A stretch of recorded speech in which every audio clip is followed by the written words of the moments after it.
Now, it's been revealed that the daughter of the Russian leader Joseph Stalin moved to a remote village in Cornwall in an attempt to escape the eyes of the world and the press. Svetlana Stalin was taken in by a charity which ran a home in the village of Mullion.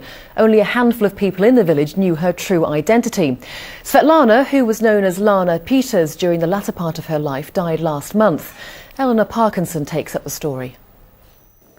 Svetlana Stalin was born in Russia in 1926, the only daughter of one of history's most famous figures, Joseph Stalin. But 70 years later, she was here in the Cornish village of Mullion.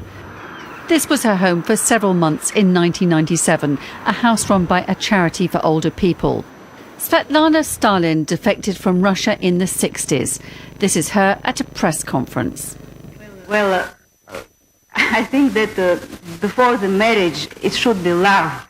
So if I will love this country and this country will love me, then the marriage will be settled, but I cannot say now. But she never settled, and during her later years she sought seclusion, and this may have led to her decision to come to Mullion. One of the only people who knew she was in Cornwall was this man, the village's doctor, Geoff Wood. She come to America and was trying to get away from the press and the publicity, which she didn't like at all.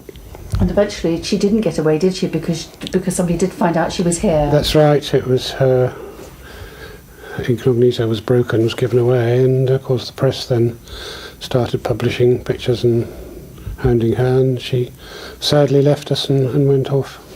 But I think she was quite happy here. Although Svetlana was in her 70s, she was said to be in good health.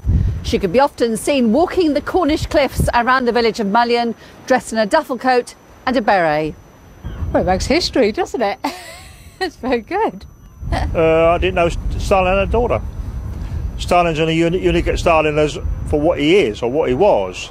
You didn't know, you never hear about his family. Svetlana spent her last years in Wisconsin in America, where she died last month, perhaps never shaking off the shadow of her father.